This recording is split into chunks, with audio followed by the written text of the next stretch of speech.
इन अष्ट प्रकृतियों का वर्णन ही अष्टपटरानियों के रूप में मेरे द्वारिकाधीश करते हैं। भक्त वत्सल भगवान की। सुखदेव स्वामी कहते हैं, राजन भौमासुर नाम का एक राजा बल की अधिकता है पर अपने बल का दुरुपयोग किया और 20,000 राजकन्याओं का मैं हरण करूंगा और एक साथ उनके साथ विवाह करूंगा, ऐसा संकल्प ले लिया दुष्ट ने। 16,100 राजकन्याओं को ये पापी हरण कर चुका है और कारागार में बंद करवा चुका है। एक दिन सत्यभामा आई, कहने लगी, द्वारिकाधीश उस पापी को मार क्यों नहीं देते, उसका उद्धार कर क्यों नहीं देते। सत्यभामा भूमि का रूप है और ये जो भामासुर ये भूमि से ही उत्पन्न है, एक रूप से ये सत्यभामा का पुत्र है। तो भगवान ने तो चाहते थे कि सत्यभामा बोल। सत्यभामा ने जब कहा तो अपने साथ लिया और भगवान गरुड़ पर सवार होकर चले हैं और एक पल में ही भगवान ने इस दुष्ट का उद्धार कर दिया। कारागार को जैसे ही खुलवाया है तो 16,100 राजकन्याएं अपनी गर्दन नीचे करके बाहर निकली, नजरें नीचे झुकी हुई। भगवान का हृदय करुणा से भरा हुआ। परमात्मा विचार करने लगे कि ये सभ्य कहलाने वाला समाज इनको जीने नहीं दे। दुनिया के लोग यही कहेंगे कि इतने दिनों तक उस राक्षस के यहाँ रहकर आई है, उस पापी के यहाँ रहकर आई है, कदाचित ये पवित्र नहीं है। इनकी पवित्रता पर प्रश्न चिन्ह लगाया जाएगा। इनके पास दो ही मार्ग बचेंगे, या तो ये सब की सब किसी समुद्र में कूदकर प्राणों का त्याग कर लेंगे, किसी पर्वत से नीचे कूदकर आत्मदाह कर लेंगे, या फिर ये सब के सब व्यभिचार के मार्ग पर चल पड़े। और ये दोनों मार्ग अनुचित है, क्योंकि व्यभिचार का मार्ग भी यदि कोई जीवन में अपनाता है वो भी निंदनीय है, और यदि समुद्र में कूदकर पर्वत से गिरकर या विषपान करके कोई अपना शरीर नष्ट करता है तो वो भी निंदनीय है, वो भी निंदा। उन दोनों की गति नहीं है, याद रखना। तो भगवान जिसको ये संसार ठोकर मारता है उसी को तो मेरे बांकी बिहारी सरकार अपनाते हैं। ये विशेषता है परमात्मा। जिसको दुनिया के लोग ठोकर मार देते हैं, मेरा बांकी बिहारी सरकार उसको अपने हृदय से लगाता है और अपने गले से लगाता है। भगवान ने कहा कि देखो, यदि तुम सबकी मन में कोई अन्यथा प्रश्न ना हो तो मैं तुम सभी के साथ एक ही मुहूर्त में एक ही लगन में विवाह करना चाहता हूँ। भगवान यदि किसी को अपना ले तो इससे बड़ा सौभाग्य जीवन का और क्या हो सकता है। मैंने आपसे कल भी कहा था कि जीवात्मा की मंजिल परमात्मा की ही चर्चा। ये जीवात्मा निकलकर परमात्मा ही तो मिलती है, ईश्वर में ही तो ये आत्मा जाकर मिलती है। अब ये सब प्रसन्न हो गई है, सब मौन हो गई। मौन स्वीकृति का लक्षण होता है। एक ही लगन में एक ही मुहूर्त में मेरे सर्वेश्वर सरकार ने 16,100 राजकन्याओं का वर्ण किया है और आज मेरे परात्पर प्रभु की पूरी 16,108 विवाह भगवान के सुसंपन्न हो गए। बोले भक्त वत्सल भगवान की, बांके बिहारी लाल की, नंद नंदन सरकार की, कृष्ण कन्हैयालाल के सामने एक बार खड़ा हो जाता है। एक बार उनका दीदार जो अपने जीवन में कर लेता है उसके मन में तो बस ऐसा ही भाव जागृत होता है कि बस ठाकुर जी को देखते जाए, देखते जाए, देखते जाए। अलौकिक सुंदरता, अद्भुत। बिहारी जी का दर्शन करने जब आप जाते हो ना, बिहारी जी का दर्शन करने के लिए जब आप श्री धाम वृंदावन जाते हो तो वहाँ ठाकुर जी सामने होते हैं। आपका मन होता है कि ठाकुर जी से नजरें ना हटा। होता है कि नहीं? बोलो, ऐसा मन करता है कि पर्दा क्यों लगा। पर्दा जब आता है ना बीच में तो मन में खलबली मचने लग जाती है कि पर्दा लगा क्यों। ठाकुर जी का बस दीदार करते रहते हैं, दीदार करते रहते, दीदार करते रहते। ऐसे सर्वांग सुंदर है मेरे ठाकुर। यदि आभूषण पहना दे तो सुंदर ही सुंदर है, ना भी पहनाएंगे तो भी सुंदर है। यह मेरे सर्वांग सुंदर महाप्रभु। हो सोने मुखड़े दा लैण दे नजारा, हो सोने मुखड़े दा लैण दे नजारा, बेकेड़ा तेरा मुल लगदा, बेकेड़ा तेरा मुल लगदा, हो बेकेड़ा तेरा मुल लगदा, हो इना अखियां दा, हो इना अखियां दा, इना अखियां ਅੱਖੀਆਂ ਦਾ ਹੋਣ ਦੇ ਗੁਜ਼ਾਰਾ, ਉਹ ਇਹਨਾਂ ਅੱਖੀਆਂ ਦਾ ਹੋਣ ਦੇ ਗੁਜ਼ਾਰਾ, ਵੇ ਕਿਹੜਾ ਤੇਰਾ ਮੁੱਲ ਲੱਗਦਾ, ਸੋਹਣੇ ਮੁਖੜੇ ਦਾ ਲੈਣ ਦੇ ਨਜ਼ਾਰਾ, ਵੇ ਕਿਹੜਾ ਤੇਰਾ ਮੁੱਲ ਲੱਗਦਾ, ਵੇ ਕਿਹੜਾ ਤੇਰਾ ਮੁੱਲ ਲੱਗਦਾ, ਕਿਹੜਾ ਤੇਰਾ ਮੁੱਲ ਲੱਗਦਾ, ਵੇ ਕਿਹੜਾ ਤੇਰਾ ਮੁੱਲ ਲੱਗਦਾ, ਤੇਰਾ ਮੁੱਲ ਲੱਗਦਾ, ਸੋਹਣੇ ਮੁਖੜੇ ਦਾ ਲੈਣ ਦੇ ਨਜ਼ਾਰਾ, ਸੋਹਣੇ ਮੁਖੜੇ ਦਾ ਲੈਣ ਦੇ ਨਜ਼ਾਰਾ, ਵੇ ਕਿਹੜਾ ਤੇਰਾ ਮੁੱਲ ਲੱਗਦਾ, ਸੋਹਣੇ ਮੁਖੜੇ ਦਾ ਹਰੀ ਬੋਲ।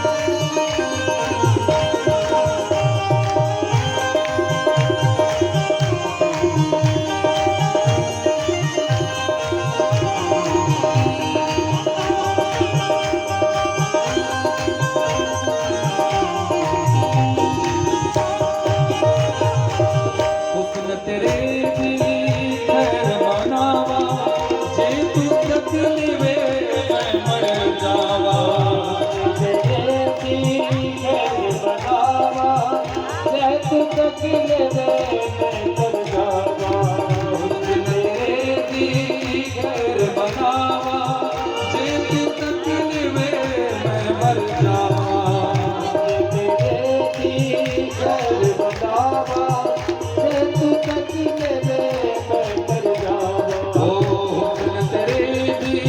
खैर मनावा,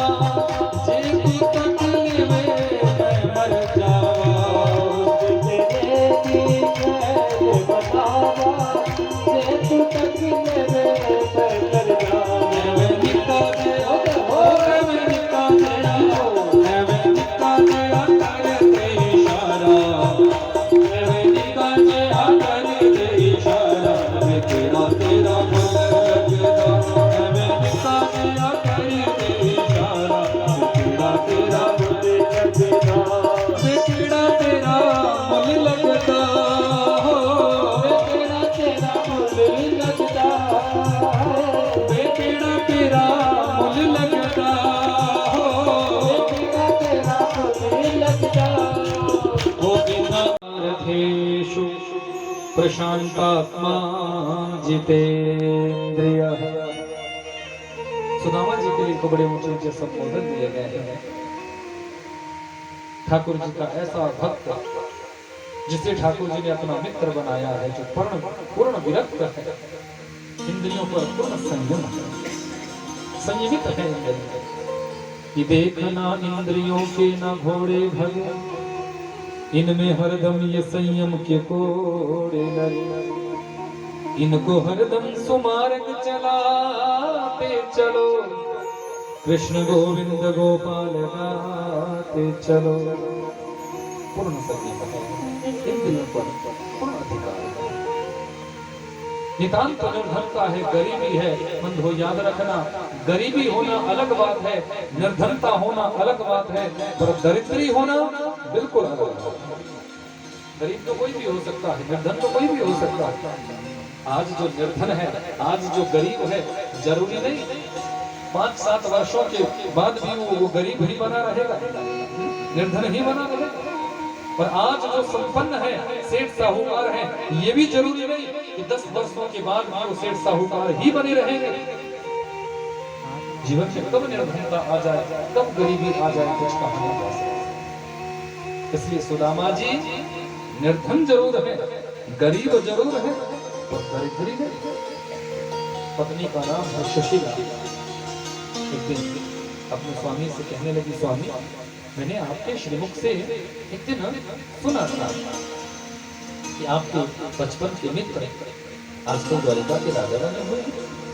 अरे देवी सुना क्या, तूने तो बड़ी चौकी याद दिला दी मुझे।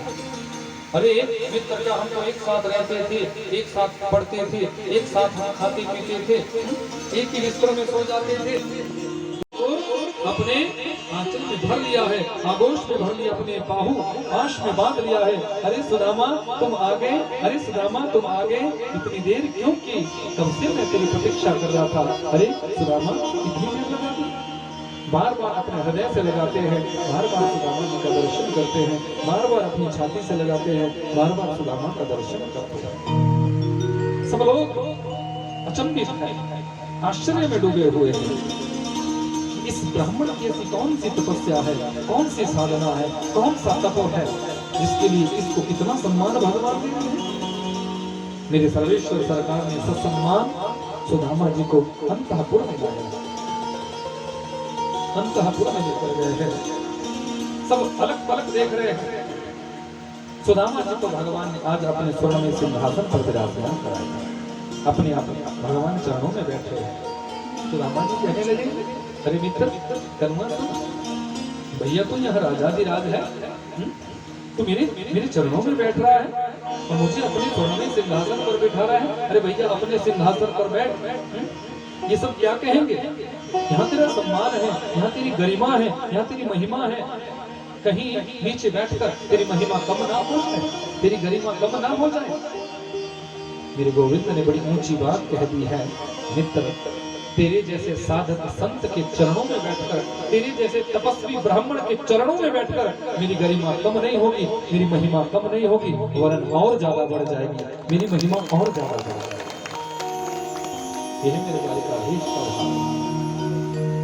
सुदामा जी के चरणों में बैठे हुए हैं। रुक्मणी जी को इशारा किया, देवी दोबारा ऐसा विप्र तुम्हारे द्वार पर नहीं आएगा। तेरे जीवन का सौभाग्य है जो ऐसा तपस्वी साधक संत ब्राह्मण तेरे द्वार पर आया है। रुक्मणी दौड़ी है, स्वर्णमय पात्र में जल लेकर आई है, जल लेकर खड़ी है कि भगवान इशारा करेंगे तो मैं तुरंत जल डालूंगी और इस निर्धन ब्राह्मण के चरणों का प्रक्षालन हो जाएगा। पर भगवान ने चरणों में बैठे थे तो सुदामा जी का एक चरण हाथों में उठाया है और उन चरणों का दर्शन करने लगे। जब मेरे परात्पर प्रभु ने सुदामा जी के चरणों में दीवारियां फटी हुई देखी, कांटे चुभे हुए देखे, कंकड़ लगे हुए देखे, छाले पड़े हुए देखे, तो अविरल धार मेरे परमात्मा की आंखों से बहने लगी है। अविरल धार बहने लगी। सब देखकर अचंभित है कि भगवान रो रहे हैं। विषम से विषम परिस्थिति आने पर भी, विकट से विकट परिस्थिति आने पर भी कभी किसी ने भगवान को रोते हुए नहीं देखा था, पर आज भगवान अविरल धार भगवान की आंखों से निकल रही है। भगवान की आंखों से अश्रुबिंदु झर रहे हैं। अपने अश्रुबिंदुओं से ही सुदामा जी के चरणों का प्रक्षालन करना प्रारंभ किया कि देखे सुदामा की दीन दशा, करुणा करके करुणा निधि रोए, पानी परात को हाथ छोड़े, नैनन के जल सो पग धोए। मेरे गोविंद की आंखों से झरझर आंसू बहने लगे। सुदामा जी के चरणों की परिस्थिति को देखकर आज भगवान ने अपने अश्रुबिंदुओं से ही सुदामा जी के चरणों का प्रक्षालन करा दिया है, सुदामा जी के चरणों को धुला दिया है। रुक्मणी खड़ी है, थोड़ा सा इशारा भी गोविंद कर देंगे, द्वारिकाधीश कर देंगे, तुरंत जल डालो। पर रुक्मणी जी के जल की आवश्यकता नहीं पड़ी। भगवान ने तो अपने अश्रुबिंदुओं से ही सुदामा जी के चरणों का प्रक्षालन करा दिया। कांटे जो चुभे हुए थे, अपने दांतों से भगवान ने सुदामा जी के चरणों का कांटा निकाल कर दूर फेंका, कांटे निकालना दूर किया है। बंधु याद रखना, भगवान की शरणागति में यदि चले जाओगे तो मेरा गोविंद अच्छी तरह जानता है कि कांटा तुम्हारे दिल में छुपा है या दिमाग में। यदुवंशी बचे हैं जो परमात्मा के अनन्य भक्त। यहाँ मेरे परात्पर प्रभु विचार करने लगे कि अब द्वापर का अंत और कलयुग का प्रारंभ होने वाला है। कलयुग के आने से पहले मुझे जाना है। आज भगवान भालका नामक तीर्थ में, भालका नामक तीर्थ में पीपल वृक्ष की छांव में भगवान अर्धशयनावस्था में लेटे हुए, एक टांग पर दूसरी टांग रखी हुई है। कभी आप सोमनाथ ज्योतिर्लिंग का दर्शन करने जाओगे गुजरात में, तो सोमनाथ ज्योतिर्लिंग से ठीक 8 किलोमीटर पहले भालका नामक तीर्थ, जहां पर भगवान लेटे हुए हैं, वहां से ठीक 4 किलोमीटर दूर समुद्र का किनारा प्रभास क्षेत्र, जहां से उसी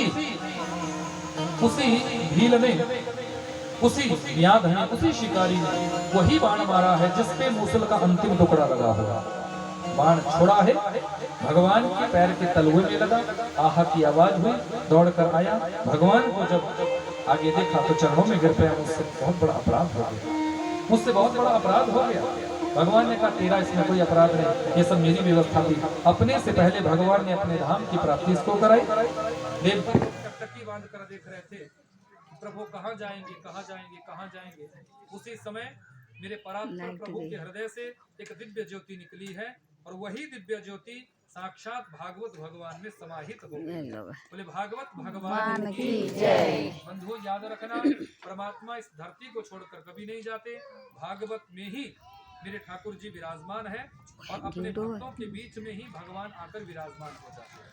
भक्त वत्सल भगवान की जय। सुखदेव स्वामी कहते हैं, राजन मैंने तुम्हें संपूर्ण कथा सुनाई, याद करो 7 दिन पहले ऋषि श्रृंगी ने तुम्हें 7वें दिन मरने का शाप दिया था। इति लंघित मर्यादा तक्षकः सप्तमेहनि दक्षतिस्म कुलांगारः चोदितो में ततद्रुह। तुमसे अपराध हुआ था, इसलिए तुम्हें 7वें दिन मरने का शाप दिया था। तुम अपना सर्वस्व छोड़कर इस शुक्र ताल पर आए, जहां पर गंगा के तट पर खड़े होकर तुमने मुझसे निवेदन किया कि जल्दी मरने वाले मनुष्य को क्या करना चाहिए। कहां पे ये संवाद हुआ था? शुक्रताल, मुजफ्फरनगर के पास।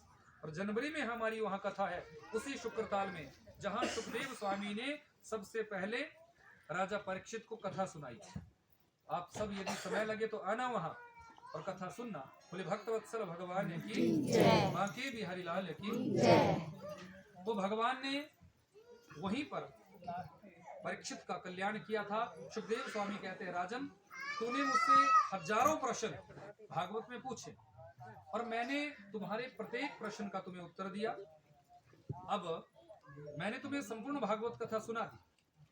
अब एक प्रश्न अंत में मैं तुमसे पूछना चाहता हूँ, क्या तुम मरोगे? क्या प्रश्न पूछा? जोर से बोलो। क्या तुम मरोगे? क्या तुम मरोगे?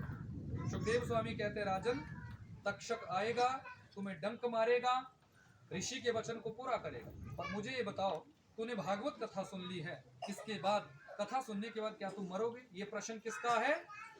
सुखदेव स्वामी। किससे है? राजा परीक्षित। अब देखो, राजा परीक्षित ने उत्तर दिया है। परीक्षित खड़े हुए, चरणों में प्रणाम किया, दंडवत प्रणाम करने के बाद निवेदन किया है, गुरुदेव आपके द्वारा सुनाई गई कथा से मैंने ये जान लिया है, मेरा जब जन्म ही नहीं हुआ है तो मैं मरूंगा क्यों? क्योंकि मरना तो वो है जो शरीर अपने आप को समझता है, मैं शरीर नहीं, मैं तो आत्मा। इसलिए मेरा मरण कैसे हो सकता है? जैसे ही परीक्षित ने ऐसा कहा, सुखदेव स्वामी समझ गए, राजा परीक्षित ने मेरे द्वारा सुनाई गई कथा को आत्मसात कर लिया। याद रखना, जो भागवत की कथा सुन लेते हैं उनका मरण नहीं होता, उनका तो पूर्ण मोक्ष होता है, वो भगवान के धाम को चले जाते हैं। भागवत भगवान की जय, मां के बिहारी लाल की जय, नंदनंदन सरकार की जय। आशीर्वाद देकर सुखदेव स्वामी यहाँ से चले गए हैं। यहाँ जनमेज जी ने अपने पिता को बचाने की व्यवस्था की है, और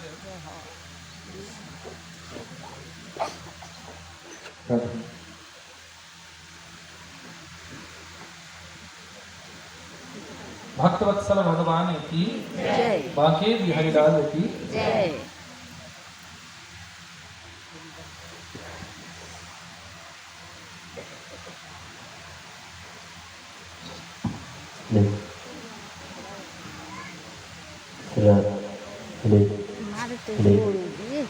नीता ओ याद में तो जाना होंगे हैं।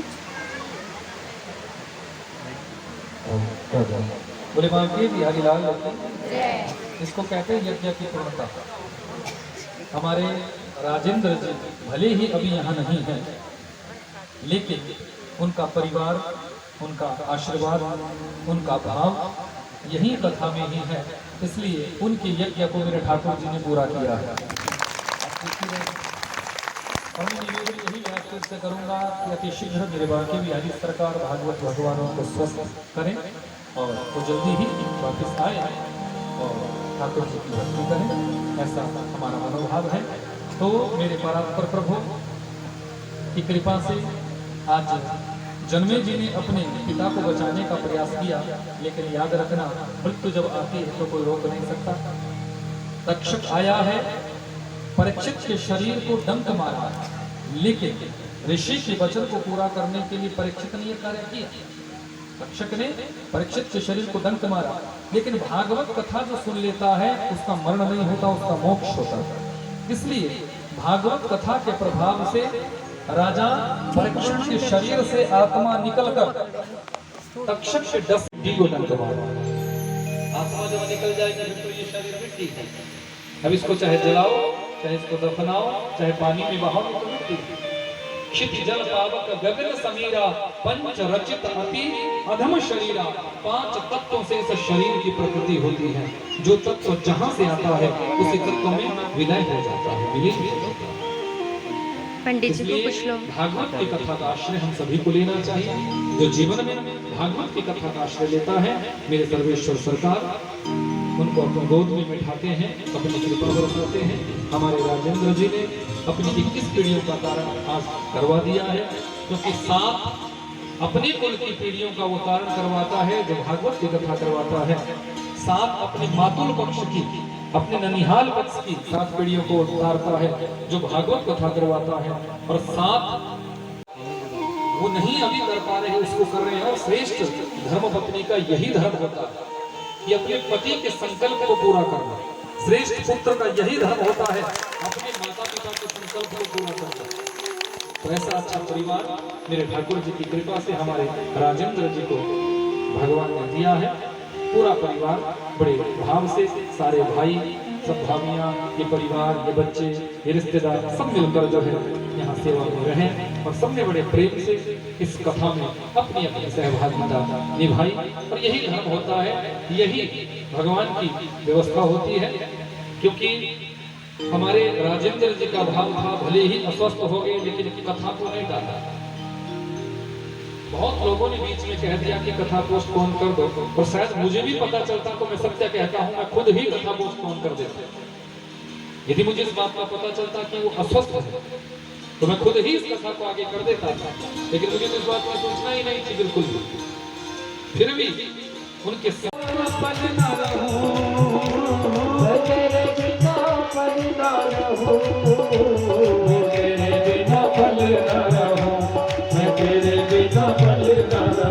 मुझे ऐसी रहो, मुझे ऐसी लगन तू लगा दे, मैं तेरे बिना पल न रहूं। मुझे ऐसी लगन तू लगा दे, मैं तेरे बिना पल न रहूं। हरि बोल।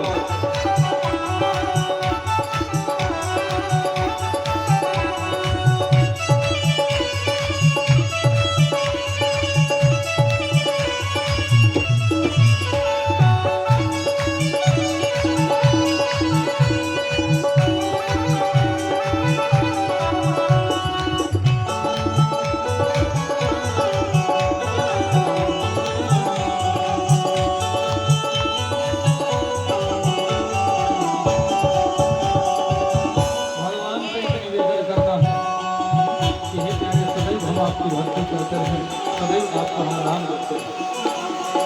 ऐसा निवेदन करता था, तेरे चरणों की धूल में मैं मिल जाऊं, तेरे चरणों की धूल में मैं मिल जाऊं। अब आशा यही है कहीं दूर ना जाऊं, अब आशा यही है कहीं दूर ना जाऊं। तेरे चरणों की धूल में मैं मिल जाऊं, तेरे चरणों की धूल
मछली पल ना रहे, जल बिन मछली पल ना रहे, जैसे जल बिन मछली पल ना रहे, जैसे जल बिन मछली पल ना रहे, ओ ऐसे तड़पूं मैं घड़ी घड़ी तेरे लिए, ओ ऐसे तड़पूं मैं घड़ी घड़ी तेरे लिए, ओ ऐसे तड़पूं मैं घड़ी घड़ी तेरे लिए, ओ ऐसे तड़पूं मैं घड़ी घड़ी तेरे लिए। ओ दिल में प्यार वाला, ओ दिल में प्यार वाला, ओ दिल में प्यार वाला दिल कुछ लगा दे मैं तेरे बिना पल न रहूं, ऐसी लगन तू लगा दे मैं तेरे बिना पल न रहूं।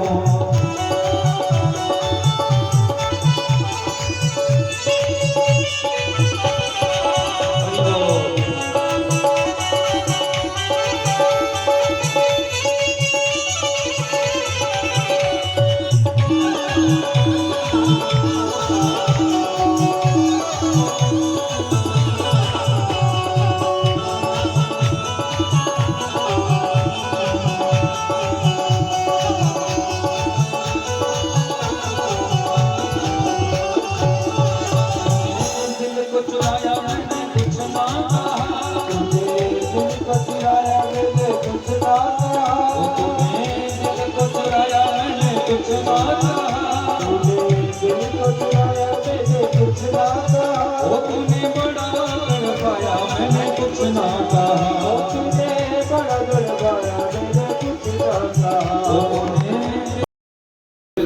घोड़ी का या फिर पट्टा बराबरी का कोई ऐसा भक्त होगा जिसने चाहे कम दिया चाहे अधिक दिया, लेकिन अपनी सेवा अपनी पात्रता के अनुसार उसने जरूर दी।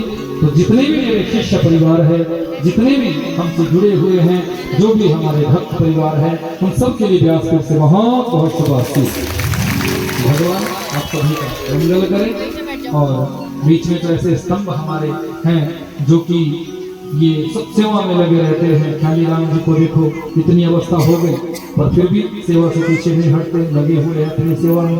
बीडी कश्यप जी को देखो, इतनी अवस्था है फिर भी सेवा में लगे हुए हैं। हमारे केशव राम फौजी को देखो कि अपनी सेवा से पीछे नहीं हटते। एक बार हमने इशारा किया कि इतनी सेवा आपने देनी है तो गुरुदेव उतनी ही देंगे, कोई किसी तरह की बीमारी नहीं। और मैं तो ऐसा कहता हूं कि जैसे इन्होंने अपने खजाने खोल दिए हैं ठाकुर जी की सेवा के लिए, वैसे ही मेरे ठाकुर जी इनके खजानों को भरता जाए, भरता जाए, भरता जाए। बहुत से ऐसे भक्त हैं, यहाँ सेक्रेटरी जी है और भी देवेंद्र जी यहाँ बैठे हुए हैं। जितने भी भक्त है वो एक एक का नाम यदि लूंगा। पीछे हमारे ये भक्त खड़े हैं, सीमेंट की सेवा इन्होंने कहा, वैसे भी इनकी पहले सेवाएं आती रहती है, लेकिन जितना भी सीमेंट लगेगा गुरुदेव हम उसको देंगे। तो एक बार जोरदार तालियों से आप लोग का स्वागत करें। अभी सीमेंट को कम थोड़ी नहीं लगेगा, सीमेंट भी कम से कम 150-200 बैग पहुंचेगा, लेकिन इन्होंने कहा कि गुरुदेव हम देंगे, आप चिंता मत करो। जैसे टाइल वर्क पत्थर वर्क चलेगा हम ये सेवा देंगे। तो इनके लिए व्यासपीठ से बहुत बहुत आशीर्वाद, बहुत बहुत शुभकामनाएं। बहुत भक्तों ने गुप्तदान भी दिया है, पहले भी दिया है, अब भी दे रहे हैं, आगे भी देते रहेंगे। तो उन सभी भक्तों के लिए भी व्यासपीठ से बहुत बहुत आशीर्वाद, बहुत बहुत शुभकामनाएं। कुनिहार से हमारे भक्त आए हैं तो इनके लिए भी बहुत बहुत आशीर्वाद। सपत्नी दोनों लोग आए हैं और बड़े प्रेम से इनकी यहाँ भी भागवत कथा हमने कही थी, पीछे बैठे हैं छुपकर। तो आप ही को बोल रहा हूँ जो पीछे देख रहे हैं। तो रीवी से आप समझेंगे, कोई यहाँ से नहीं समझ रहे, रीवी से समझेंगे। तो रीवी वाले भक्तों के लिए भी व्यासपीठ से बहुत बहुत आशीर्वाद, बहुत बहुत शुभकामनाएं। जहाँ जहाँ से भी आप सभी आए हैं, हमारे राजेंद्र जी के इष्ट मित्र बंधु बांधव रिश्तेदार जो भी आप सभी हैं, और परिवार की बेटियां, बहनें, बहुएं, परिवार का कोई सदस्य, सबके लिए व्यासपीठ से बहुत बहुत आशीर्वाद, बहुत बहुत शुभकामनाएं। मेरे ठाकुर जी सबका मंगल करें। और जो भी यहाँ दानदाताओं की सेवा आई है, बहुत से हैं जो कि यहाँ जिन्होंने दे रखा है और आगे भी देंगे। तो मुझे लगता है ख्याली राम जी कुछ विचार में है, कुछ चिंतन में है। तो जो भी विचार है आकर मेरे पास बताओ शीघ्रता से, ताकि फिर आरती करवाई जाए। बोले भक्त वत्सल भगवान की, वाकई बिहारी लाल की। नंदनंदन सरकार की भागवत भगवान की आरती पापियों को पाप से है तारते शांति गीत पावन पुनीत पापों को मिटाने वाला और दर्द कराने वाला ये शांति गीत पावन पुनीत पापों को मिटाने वाला हर दर्द कराने वाला ये छुप करनी है दुख हरनी ये छुप करनी